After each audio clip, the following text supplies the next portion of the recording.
Okay, hi guys. We're back at the Hunter's Dream, returning from the Nightmare Realm. So we are just going to be leveling up with the 60,000 souls that we have currently. I was wondering, well, we have enough health. Damage 30, because our weapon has the same scaling in both strength and dexterity. Why not make them equal? It doesn't actually matter which one you level up. And the endurance is okay for now. I just wanted to see what was new in the shop, because we had killed Alfred for assassinating the Queen, which was something that was unintentional in a previous video. So I've always wanted to see what the feather armor looks like, the crow feather armor. So I decided to buy it and put it on, just to see, what it looks like, how it flows.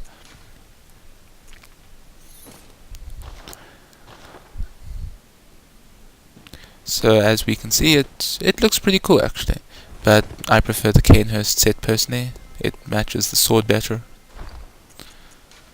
So I decided to just go with that, and plus it shows my allegiance as well.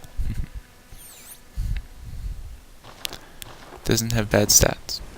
So we're going to go back to the Nightmare Realm, if I remember the headstone. And we're going to make our way up the left path.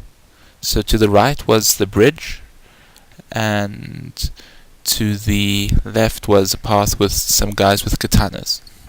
So they're the same guys as the Shadows of Yarman or something shadow boss fight. So we know how to deal with them now. They die a lot easier though. This time they don't transform, which makes my life a lot easier. So in the previous video we went down the elevator to get the moon rune as well, and now we're going to the left. We can just run past these guys. In another video I'll show you guys that I did fight my way through all of this, but I just want to make it to what I suspect is the boss fight. There's this lady in white at the end. So these pigs with all the eyes are showing us that insight is really important here. They look ugly, don't they? But they're worth quite a lot of souls, so it's very nice to come farm souls here. Fighting two of these guys on at once is doable. It's not the best. And these guys are tough. There's 4 of them. You can just run past them. And I like this. The pig actually kills them. I had to laugh when I saw that. It was just hilariously funny. I love the pig. He's awesome. I couldn't believe it. And I was so convinced that this was a boss fight if you just look at the setup. But it's the same woman that is standing at the lake area when we defeat Rom. So the blood there, I'm not certain what to make of it yet. It might be a stab wound. It might be something reminiscent of the Alien movies when the alien bursts through their chest. I'm not exactly certain. So I was just looking around. Since this wasn't a boss fight, I was very concerned and confused. So going down unlocks a shortcut. So I was then convinced that up here must be a boss fight, because a shortcut is normally located near a boss. So we recognize the area.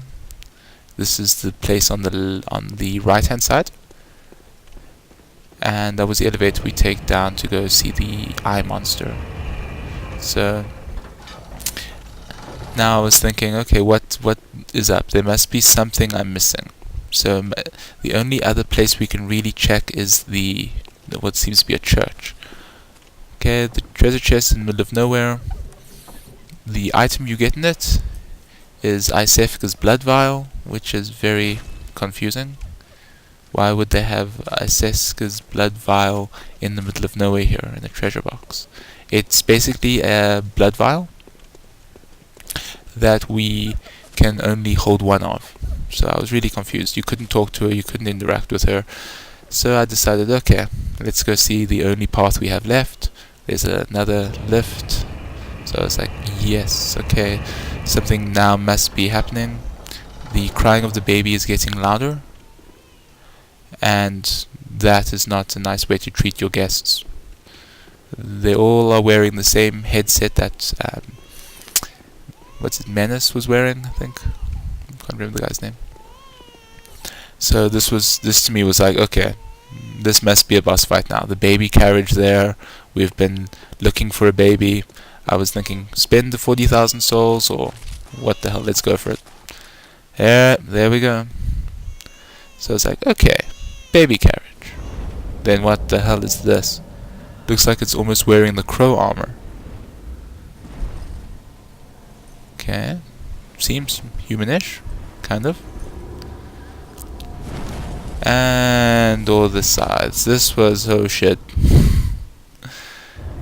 Yep, we can't even see it. Yep, it attacks pretty quickly. And man, does it hit hard. Wet nurse. Yes, I don't want this thing ever being anywhere near kids, man. You can't stand it with a gun, and it just wrecks you.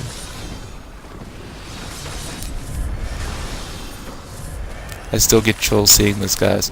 I was doing this 8 o'clock, 9 o'clock at night, and yes, 1,000 damage is so little of its health bar. It's insane. But at least once we get used to its attacks, they're fairly easy to dodge. They've got some range on them, but it's okay. We can deal with this. We can deal with this. This is cool. Now I'm just trying to see, does it have any ranged attacks? Oh, that I just dodged too early. So you don't want to get caught in that frontal slashing attacks. It almost unlocks you to death. I was checking, do I have any fire paper? Yeah. So you want to bait that attack and then charge attack. It doesn't actually get a critical on them, which is quite irritating. Oof, that was too greedy. And yeah, so it seems like, okay, its moveset is okay. We can deal with this. We can deal with this. It hasn't gone into any other phase yet. You see, we're now getting the dodge on that attack, and we can get 1 or 2 hits in and back up, regroup, and attack again. So I was thinking, okay, must be charging up for something, but I was not expecting this shit at all.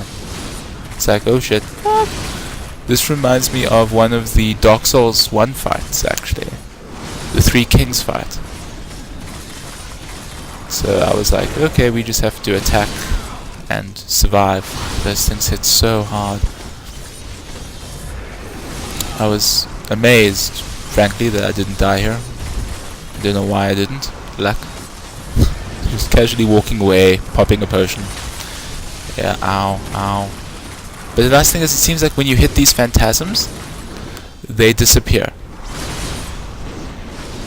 So that's at least useful. And it does do some damage to the boss, so... Ow! It almost has a very similar moveset to the Blades of Mercy, actually. These sides. Except the Blades of Mercy can't really do that effectively. Okay, so it seems like we survived that onslaught, and now it's back to its older moveset, which is very thankful, because we know how to deal with that.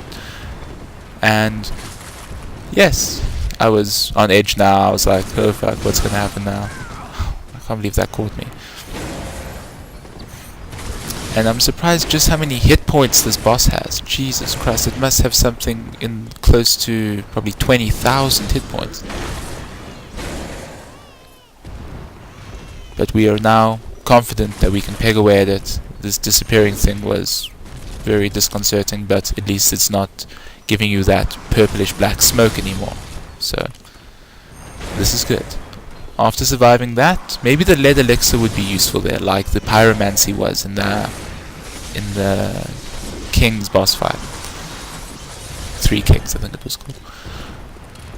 So maybe we should try that next. But now I was, if she throws that other purple thing at me, we are doomed.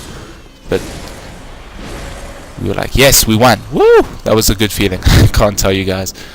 And now I was very confused. It hasn't said prey, slaughtered, nothing. You just hear the baby crying. I was like, what? She's, this isn't over. It's not dead. Something else going to spawn? Is the baby going to come up?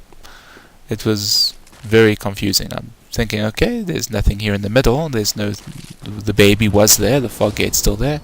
And then Nightmare Slain was like, huh? And this is where you get the final piece of the umbilical cord, or you can still get one more if you've saved an NPC.